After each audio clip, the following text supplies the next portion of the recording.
Rewire your relationships.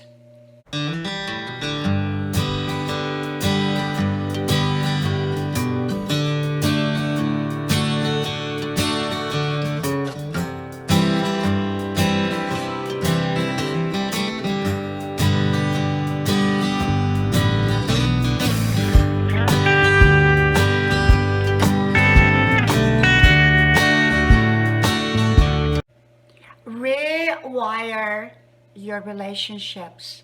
Hello, y'all. I'm Dianna Brianne. Well, I just got in from my 5-mile run. Beautiful, beautiful day. And as I was coming in, this phrase came across me: rewire your relationships. And I thought, wow, what a great topic to do a video on. I never know what I'm going to talk about.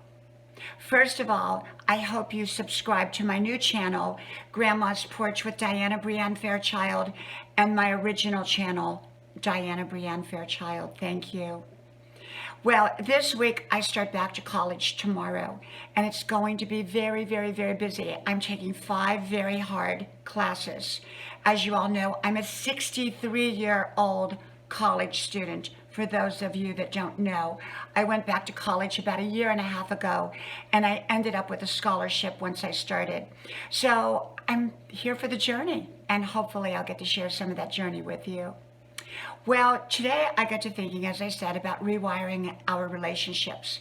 I don't give advice. I don't give suggestions. I just share with you how I live my life and how I see life. And so often I think relationships can get stuck.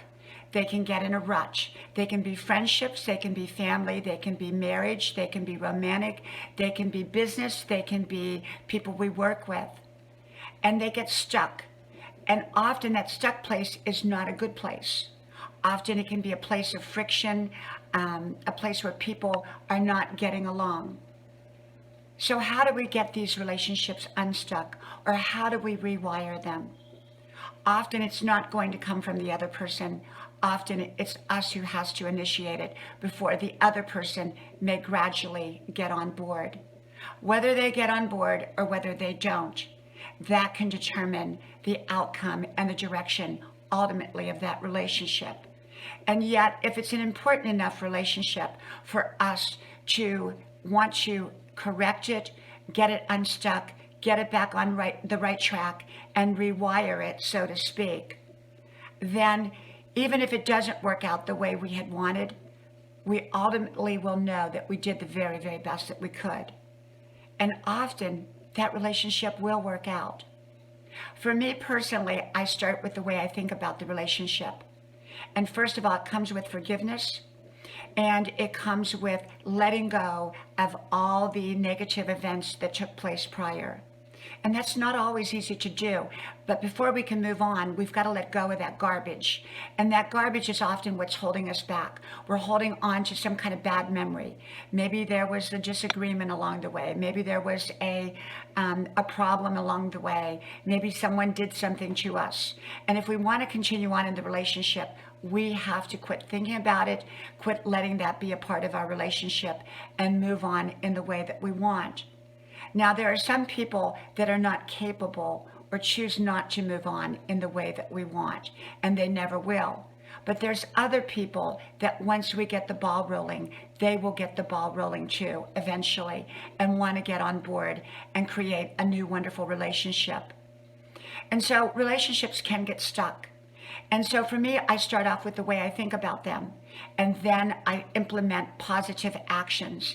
And those positive actions start with the words that I choose to use about the relationship and choose to use in the relationship.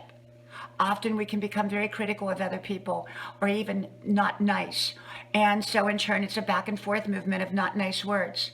But once we decide to start thinking differently about that person and about the relationship and about our approach, then we implement the positive words over that relationship by saying positive words to that person and around that person. And even when we're not with that person, we think positive and we are positive about the relationship.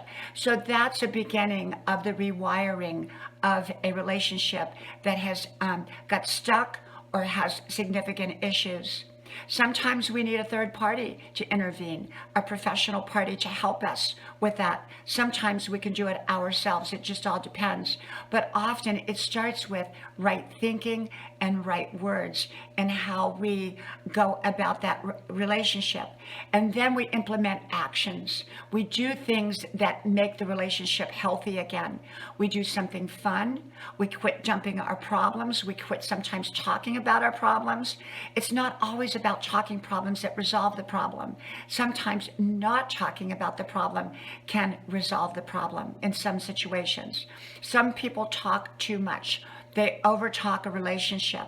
Sometimes going out and doing something fun can be one of the best things that we can do. Rewiring a relationship often takes time, but not as much time as we think it does once we get that ball rolling in a positive direction. Even if we don't think that other person's going in that positive direction, if we continue to go in that positive direction regardless, we're either going to discover that eventually they get on board, because if our behavior changes, their behavior is going to have to change in some way.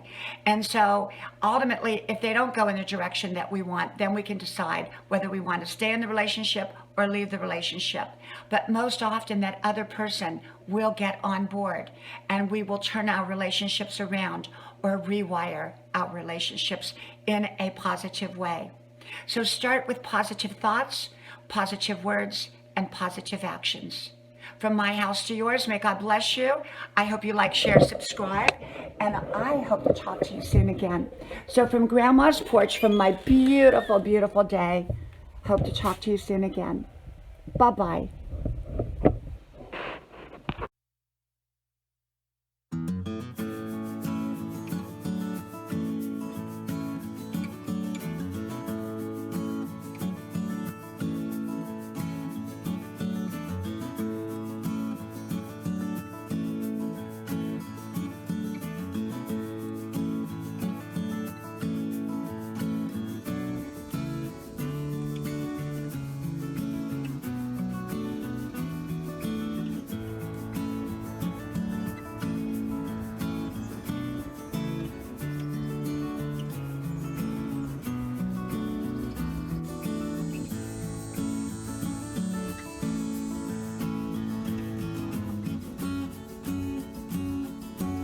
Grandma's porch, a place to relax.